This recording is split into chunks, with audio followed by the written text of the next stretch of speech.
नमस्कार फ्रेंड्स। अब हम लोग देख रहे होंगे सिक्स क्लास की जो हिस्ट्री की एनसीईआरटी है उसका चैप्टर नंबर 2। और इसको हम लोग एग्जामिनेशन प्रोस्पेक्टिव से चीजों को देख रहे होंगे कि क्या क्या क्वेश्चंस आपसे एग्जाम में पूछे जाते हैं।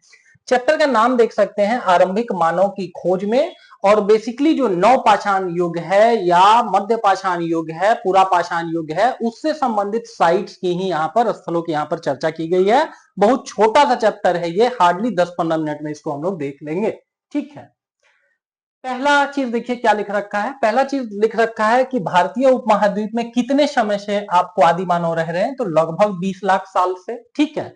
आप लोगों को पता ही होगा कि अग्नि की जो खोज ह्यूमन बींग्स ने की है, आदि मानव ने की है, वो लगभग माना जाता है कि 17 से 20 लाख वर्ष पूर्व।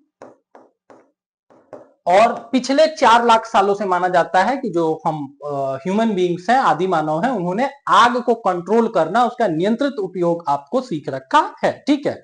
वही आग को आप कंट्रोल करिए तो एलपीजी सिलेंडर के थ्रू आपके घर में खाना बना देगी। और वही दावा नल या जंगल की आग के तौर पर फैल गई तो आसपास के पूरे इलाके का विध्वंस कर देगी। आग की खोज 17 से 20 लाख वर्ष पूर्व और 4 लाख सालों से उसको हम लोग इफेक्टिवली यूज कर रहे हैं नियंत्रित तरीके से। उस समय के लोग क्या रहे होंगे? उस समय कोई उज्ज्वला गैस योजना नहीं होगी कि भाई भारतीय सरकार आपके घर में क्या कर देगी, वो गैस सिलेंडर दे देगी, आप खाना बना देंगे। उस समय खाद्य संग्रहण के लिए या तो आपको कंदमूलों को कलेक्ट करना होगा, संग्रह करना होगा, या तो पशु पक्षियों के शिकार पर आप निर्भर होंगे। ठीक है। और केवल वही चीजें हम लोग देख रहे होंगे जो आपके एग्जामिनेशन पॉइंट ऑफ व्यू से वाकई में बड़ी इंपॉर्टेंट है। यहां पर देखिए क्या लिख रखा है, कुछ महत्वपूर्ण पुरातात्विक स्थलों के बारे में बताया है और ये सारे के सारे स्थल आपको जानने चाहिए। बुर्ज होम एग्जाम में पूछते हैं कि कहां पर है, तो जम्मू एंड कश्मीर में है। यहीं पर एक और साइट है जिसको हम लोग बोलते हैं गुफ कराल। अक्सर एग्जाम में 95% टाइम, 90% टाइम बुर्ज होम ही पूछते हैं और बुर्ज होम के साथ साथ इस गुफ कराल साइट को भी आप जानेंगे। अब इसके भी पूछे जाने की संभावना बढ़ रही है आपके एग्जाम के हिसाब से। ठीक है। बुर्ज होम की क्या खासियत है कि यहां पर व्यक्तियों के साथ साथ कुत्तों को भी दफन करने के, जानवरों को भी दफन करने के आपको प्रमाण मिलते हैं। दूसरा, बुर्ज होम की एक और खासियत यह है कि यहां धरती के अंदर बने हुए घर में लोगों के रहने के प्रमाण मिलते हैं। जो मिट्टी होती है ना, टॉप सॉइल होती है ना, वो थर्मल इंसुलेटर होती है। इंसुलेटर कहने का मतलब ये हुआ कि वो अपने आसपास के तापमान से प्रभावित नहीं होती है। बहुत गर्मी पड़ रही है फिर भी आपने जमीन के अंदर गड्ढा खोद के उसमें रहना शुरू कर दिया तो वहां पर रिलेटिवली आपको कम गर्मी लगेगी, या अगर बाहर बहुत सर्दी पड़ रही है तो सर्द से भी आप बच रहे होंगे। इसके अतिरिक्त साइट देख रहे होंगे, मेहरगढ़ आपको दिख रहा होगा। और मेहरगढ़ की खासियत यह है कि माना जाता है कि भारतीय उपमहाद्वीप में गेहूं और जौ उगाने के पहले जो आरंभिक प्रमाण है वो इसी मेहरगढ़ साइट से आपको मिलते हैं। कहां पर ये है, तो बोलन दर्रे वगैरह के आसपास है। ठीक है।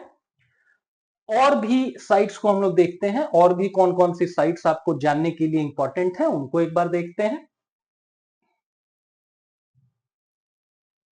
अगले एक साइट को देख रहे होंगे, यहां पर देखिए क्या लिख रखा है, भीम बेटिका। भीम बेटिका कहां पर है, एग्जाम में बार बार पूछते हैं, तो भाई ये मध्य प्रदेश का, एमपी का रायसेन जिला है। ठीक है। और वहीं पर भीम बेटिका है। ठीक है। माना जाता है कि अपने अज्ञातवास के दौरान कभी यहां पर भीम रुके थे, उन्होंने यहां पर बैठक की थी, इसीलिए जगह का नाम पड़ गया भीम बेटिका। ठीक है।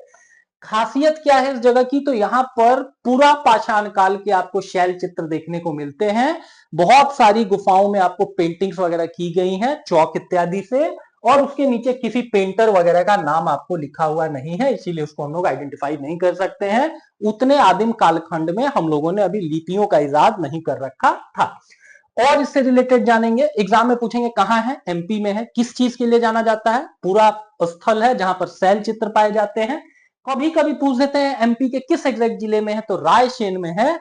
और चूंकि आरंभिक गुफाओं में से है ये भारत के जिसकी खोज की गई, तो इसका कभी कभी ईयर भी पूछ देते हैं, 1957-58। और इसके खोजकर्ता का नाम भी पूछ देते हैं, विष्णु श्रीधर वा कनकर। ठीक है, तो इस चीज को भी नोट डाउन कर लेंगे कि जो विष्णु श्रीधर वाकनकर हैं, इन्होंने किस आपको गुफा की खोज की है या किस पुरातात्विक स्थल की खोज की है, तो इसकी खोज की गई है, उनके द्वारा खोज की गई है इसी भीमबेटका स्थल की। ठीक है, तो ये भी अपने आप में बड़ा इंपॉर्टेंट सा था, इसको भी देख रहे होंगे। इसके बाद आ जाते हैं अगले साइट के तरफ। ठीक है, इनाम गांव यहां पर आपको दिख रहा होगा, मुंबई के पास, मुंबई के पास है। इसका सीधा सा मतलब यह है कि इसका स्टेट पूछेंगे तो महाराष्ट्र है। महाराष्ट्र के पुणे के आसपास की यह जगह मानी जाती है। किस चीज के लिए प्रसिद्ध है, तो ये जारवे संस्कृति का एक साइट रहा हुआ है, वो जानेंगे। एग्जाम में पूछेंगे कि जारवे संस्कृति से रिलेटेड कौन सी साइट, तो यही इनाम गांव। और ये किस नदी के किनारे है, तो घोड़ नदी के किनारे है। घोड़ सहायक नदी है भीमा नदी की, और भीमा फर्दर सहायक नदी है कृष्णा नदी की। ठीक है, याद रखना भी आसान है कि भगवान कृष्ण के सहयोगी कौन थे, सहायक कौन थे, भीम थे। और भीम जैसे बड़े आदमी अगर कहीं पर जाएंगे तो पैदल नहीं आए जाएंगे, घोड़े के ऊपर ही बैठ करके आएंगे। ठीक है, तो ये भी जानेंगे, इनाम गांव से रिलेटेड ये चीजें हैं, ये भी आपको जानना चाहिए। अगले में देखते हैं और कौन कौन से इंपॉर्टेंट साइट्स हैं। भीमबेटका हम लोगों ने देख लिया, मेहरगढ़ देखा, बुर्जहोम देखा। अगला एक इंपॉर्टेंट साइट देख रहे होंगे, कोल्डी हवा और महागढ़ा। ठीक है, कोल्डी हवा और महागढ़ा ये दोनों साइट्स हैं उत्तर प्रदेश में। किस नदी के किनारे हैं, तो बेलन नदी घाटी में है। और ये बेलन नदी घाटी कहां कहां पर है, तो या तो इसको प्रयागराज कह लीजिए,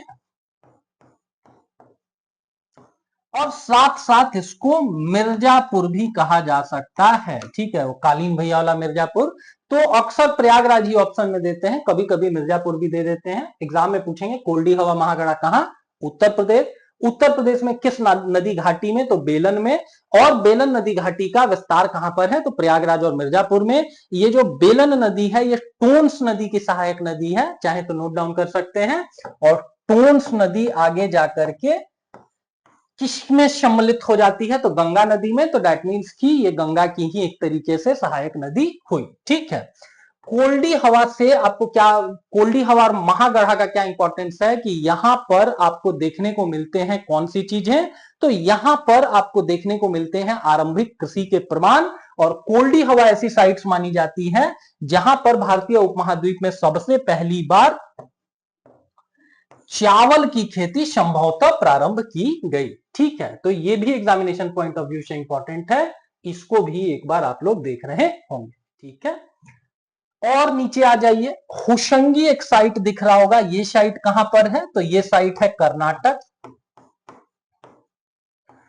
इसके अतिरिक्त कुरनूल गुफाएं दिख रही होंगी, कुरनूल वगैरह आप देखेंगे साउथ इंडियन मूवीज में खूब दिखाते हैं। ठीक है, इन्हीं गुफाओं को बेलम गुफाओं के नाम से भी जाना जाता है। और कुरनूल गुफाएं कहां पर हैं, तो आंध्र प्रदेश में है।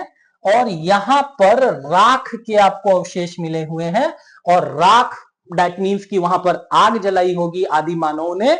और राख अगर गुफाओं से मिल रही है तो दैट मीन्स कि आग का नियंत्रित उपयोग हम लोगों ने सीख रखा होगा, आग को कंट्रोल करके अपने बेटरमेंट के लिए, अपने फायदे के लिए इस्तेमाल सीख रखा होगा। और दो साइट्स बची हुई हैं, इन दोनों साइट्स को भी थोड़ा हम लोग देखेंगे। जैसे एक साइट दिख रही है चिरांद, चिरांद कहां पर है, बिहार। बिहार के भी किस जिले में, तो एग्जाम में सारण पूछे या छपरा पूछे। ठीक है, अक्सर सारण ही पूछते हैं, तो सारण या छपरा नदी, छपरा जिले में है। किस नदी के किनारे है, तो ये घाघरा नदी के किनारे है। और ये भी जान रहे होंगे कि घाघरा नदी के किनारे ये जो चिरांद साइट है, यहां पर हड्डी के औजार पाए गए हैं। ठीक है, हड्डी से बने हुए औजार आदि मानवों ने, ऐसा माना जाता है कि इस्तेमाल में ला रखा है। ठीक है, लास्ट एक साइट के बारे में हम लोग देखेंगे, और वो साइट है आपको दाओजली हेडिंग। ये देख सकते हैं कहां पर है, नॉर्थ ईस्ट में है। नॉर्थ ईस्ट के भी किस एग्जैक्ट राज्य में है, तो आसाम में है। और अगर आसाम में कोई सा भी पुरातात्विक साइट है तो दैट मीन्स ये ब्रह्मपुत्रा नदी तंत्र के इर्द गिर्द की एक जगह हुई। और यहां से क्या मिला हुआ है, जेराइड पत्थर वगैरह के आपको उपयोग के प्रमाण मिलते हैं।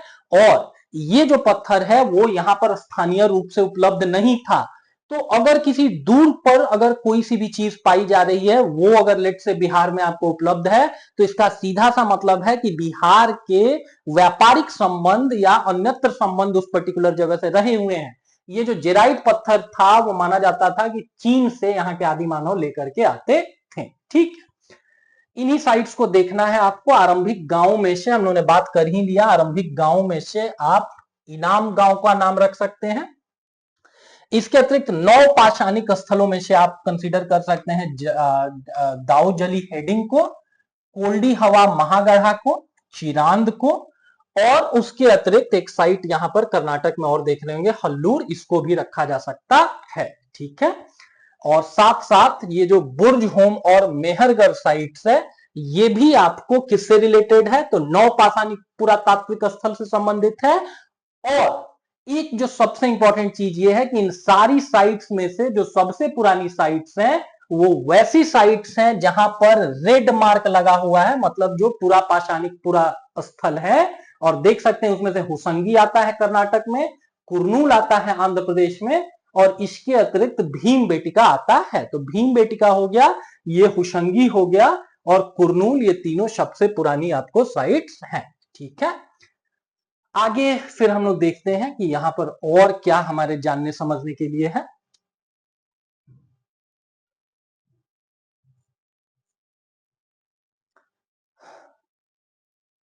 वही देखिए, भीम बेटिका की चर्चा की गई है, कहां पर है, आधुनिक मध्य प्रदेश, मध्य प्रदेश में भी रायसेन जिला।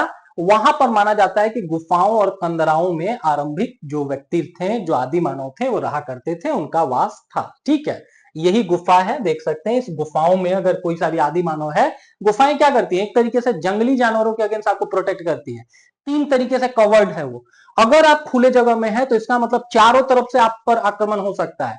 लेकिन गुफा कोई शेल्टर, कोई आवास स्थल क्यों हम लोग चुनते हैं, बिकॉज वो 3 तरफ से पैक्ड होता है, आने जाने का दरवाजा होता है, इसमें दरवाजा तो नहीं होगा, ये खुली गुफाएं होंगी, बट वो आपको बेटर प्रोटेक्शन, बेटर सुरक्षा देंगी।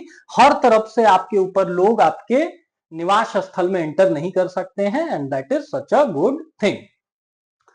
पूरा स्थल किसको कहते हैं, एक बेकार सी चीज है, जान लेंगे। जहां पर पूरा स्थल वैसी जगह है जहां पर पुराने औजार, बर्तन, इमारतों के अवशेष आदि मिलते हैं।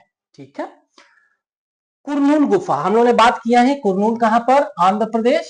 और यहां पर क्या देखने को मिलता है, राख के अवशेष आपको देखने को मिलते हैं। ठीक है, अगला देखिए क्या लिख रखा है कि लगभग 12,000 साल पहले दुनिया की जलवायु में बड़े बदलाव आए। किसी भी जगह की जो भी भौगोलिक दशाएं होती हैं, एक लंबे कालखंड में अगर उनका आप संकलन कर ले तो वो जलवायु हो गया। और 1-2 दिनों में जो है सो कि आपको क्या देखने को मिलेगा, तो वो मौसम देखने को मिलेगा, भौतिक आपको जो भी दशाएं हैं उनका संकलन। इसीलिए गाना आपने सुना होगा कि मौसम की तरह बदल तो ना जाओगे, कभी नहीं सुनेंगे कि जलवायु की तरह बदल तो ना जाओगे, क्योंकि जलवायु एक लंबे कालखंड का एक संकल्पना है, वो इतनी जल्दी नहीं बदलता है, मौसम में चेंजेस होते हैं। बट बहरहाल यहां पर क्या लिख रखा है कि 12,000 साल पहले दुनिया की जलवायु में बड़े बदलाव आए, कई घास वाले मैदान बने। घास वाले मैदान मतलब जो भी शाकाहारी जीव हैं वो ऐसे घास वाले मैदानों की तरफ धीरे धीरे चले गए, और उनके पीछे पीछे फिर जो शिकारी थे, जिनमें उस समय हम लोग भी आते थे, हम लोग भी धीरे धीरे घास वाले मैदानों की तरफ स्विच कर गए। एग्जाम में क्वेश्चन यहां से पूछते हैं, जो एकदम से पुराना वाला इतिहास है ना, उसको 3 भागों में बांटते हैं, एक पूरा पाषाण, दूसरा मध्य पाषाण, और तीसरा है आपको नव पाषाण। याद रखेंगे, एग्जाम में पूछेगा, क्योंकि एनसीईआरटी का दिया हुआ फैक्ट है कि पूरा पाषाण, पूरा पाषाण मतलब जो सबसे प्राचीन इतिहास रहा हुआ है ह्यूमन बीइंग का, हम मानव का, वो कब से कब तक माना जाता है, 20 लाख वर्ष पहले से 12,000 साल तक। ठीक है, 20 लाख साल से लेकर के अभी से लेकर के 12,000 साल पहले अगर आप जाएंगे तो इसको हम लोग कंसीडर करते हैं किसके तौर पर, इसको हम लोग कंसीडर करते हैं पूरा पाषाण के तौर पर। इसकी सबसे बड़ी खासियत क्या है, आग से हम लोग अवगत हुए और उसको हम लोग इफेक्टिव यूज करने लगे। ठीक है, मध्य पाषाण का आपसे क्या पूछ देंगे एग्जाम में, टाइमलाइन पूछ देंगे, और ये कब से कब तक है, 12,000 साल से लेकर के 10,000 साल पहले तक। यहां ध्यान देने वाली चीज एक और है, लास्ट क्लास में उन्होंने एडी और बीसी के कॉन्सेप्ट को समझा, तो जब 12,000 साल पहले लिखा हुआ है ना, इसी को ऐसे लिखा जा सकता है 10,000 बीसी। समझे इस चीज को, 12,000 साल मतलब यहां से 12,000 साल मतलब हुआ कि 2,000 साल आपको एडी वाला और 10,000 साल बीसी वाला। 10 और 2 कितने होते हैं? 12 होते हैं। तो दैट मीन्स कि इसी कालखंड को ऐसे भी लिखा जा सकता है कि 20 लाख वर्ष पूर्व से लेकर के 12,000 साल पहले तक या 10,000 बीसी तक। मध्य पाषाण को फिर वैसे ही एडजस्ट कर लेंगे। इसको माना जाता है 12,000 साल पहले से लेकर के 10,000 साल पहले तक। और जो नौ पाषाण युग है वो 10,000 साल पहले से प्रारंभ होता है, या इसी को कहा जा सकता है कि लगभग 8,100 बीसी साल से पहले ये शुरू होता है। और मेहरगढ़ जैसी जो साइट्स हैं वो इसी कालखंड से जुड़ी हुई है। ठीक है। शैल चित्रकला हम लोगों ने बात किया है कि शैल चित्रकला के आपको प्रमाण कहां को देखने को मिलते हैं, तो ये आपको देखने को मिलते हैं भीम बेटिका में। साथ में जानेंगे कि ऐसी ही एक और साइट है इंडिया में जिसको हम लोग बोलते हैं लकुदियार।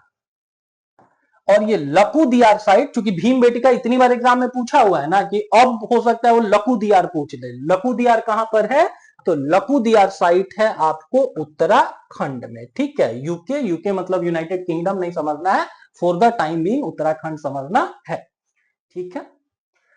अगला देखिए, गुफाओं में लोग चित्र बनाते थे, लेकिन चित्र में आपको उस समय लिपि का इजाद नहीं हुआ था। हम लोगों को नहीं पता है कि नीचे पेंटर वगैरह का नाम नहीं लिखा हुआ है। ठीक है। जैसे अगर आप जी मैथ्स प्लेटफॉर्म पर अगर ये सेशन देख रहे हैं तो बहुत जगहों पर आप देखेंगे कि पीछे हमारा लोगो लगा हुआ होगा, तो उस लोगो से आप आइडेंटिफाई कर सकते हैं कि किस प्लेटफॉर्म पर आप क्लासेस कर रहे हैं। सिमिलरली जो बड़े पेंटर्स होते हैं ना, ठीक है, पिकासो जैसे, वो लोग क्या करते थे कि अपनी पेंटिंग के नीचे लिख देते थे कि भाई ये मेरे द्वारा बनाया गया है।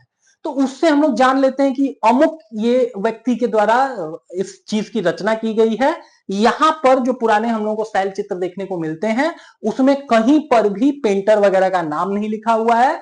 इवन उस समय लिपि का इजाद भी नहीं हुआ था, इसीलिए हमको इसका ज्ञात नहीं होता है कि भाई क्या उस समय महिलाएं भी शिकार करती थी, या पुरुष औजार बनाते थे, या महिला चित्रकारी करती थी, या कौन लोग फल मूल इकट्ठा करते थे। अगर देखिए किसी पुराने समाज के बारे में हम लोग बहुत कंक्लूसिव तरीके से, बहुत संपूर्णता से कैसे जान पाते हैं? अगर उन लोगों का हमारे पास लिखित इतिहास है। लिखित इस समय लिपि कहीं याद नहीं हुआ था, इसीलिए इसका इतिहास हम लोगों को बहुत कंक्लूसिव तरीके से नहीं दिखता है। अगला, पूरा पाषाण युग के दौरान भारत में शुतुरमुर्ग भी होते थे। शुतुरमुर्ग और एमू ऐसे दो पक्षी होते हैं जो अपने बड़े आकार के कारण उड़ नहीं पाते हैं, और ये शुतुरमुर्ग को अंग्रेजी में क्या बोलते हैं? ऑस्ट्रिच बोलते हैं। और ऑस्ट्रिच का जो अंडा होता है ना, वो सबसे बड़ा सिंगल सेल का एग्जाम्पल माना जाता है। सबसे बड़ा सिंगल सेल क्या होता है? तो आपको अंडा, और अंडों में भी सबसे बड़ा अंडा आपको सबसे बड़े ऑफकोर्स आपको पक्षी का होगा, वो शुतुरमुर्ग है। इसीलिए बायोलॉजी वाले सेक्शन में पूछते हैं सबसे बड़ा सिंगल सेल का एग्जाम्पल शुतुरमुर्ग का अंडा भारत में कहां से मिलता है? तो महाराष्ट्र के पटने, ये पटना नहीं लिखा हुआ है, पटने लिखा हुआ है, और उसी पटने स्थल से आपको शुतुरमुर्ग के अंडे देखने को मिलते हैं। इसके अतिरिक्त एनसीईआरटी बोलता है आप हुसंगी ढूंढिए। हम लोगों ने पहले ही ढूंढ रखा है कि ये कहां पर है, कर्नाटक में। ठीक है। यहां पर औजार मिले हुए हैं, और ये औजार यूजुअली आपको मिले हुए हैं आपको किस चीज के? तो लाइमस्टोन के, कैल्शियम कार्बोनेट से बने हुए मिले हैं। वही लिख रखा है कि जो अधिकतर औजार थे वो चूना पत्थर से बनाए जाते थे। चूना पत्थर, कैल्शियम कार्बोनेट हुआ, और ज्योग्राफी में पूछ देते हैं कि भाई ये जो चूना पत्थर है ये किस तरीके की चट्टान होती है? तो ये अवसादी चट्टान है। और यही कारण है कि इस प्लेटफॉर्म पर अगर आप एनसीईआरटी की क्लासेस कर रहे हैं तो न सिर्फ केवल इतिहास की एनसीईआरटी मतलब केवल हम लोग इतिहास ही नहीं जान रहे होंगे, बल्कि एक तरीके से बहुत संक्षिप्त में आप लोगों को और भी इर्द गिर्द की चीजें हम रिवाइज करवाने का प्रयास करेंगे। ज्योग्राफी हो गया या अन्य सब्जेक्ट हो गए। जैसे यहां हम लोगों को पता चला कि ऑस्ट्रिच का जो अंडा है वो सबसे बड़ा सिंगल सेल पाया कहां जाता है? तो महाराष्ट्र में एक जगह है पटने, वहां पर। और आपको हुसंगी से औजार मिले हुए हैं, और किस चीज के? तो चूना पत्थर के। चूना पत्थर मतलब कैल्शियम कार्बोनेट, और वो एक तरीके की औषधि चट्टान।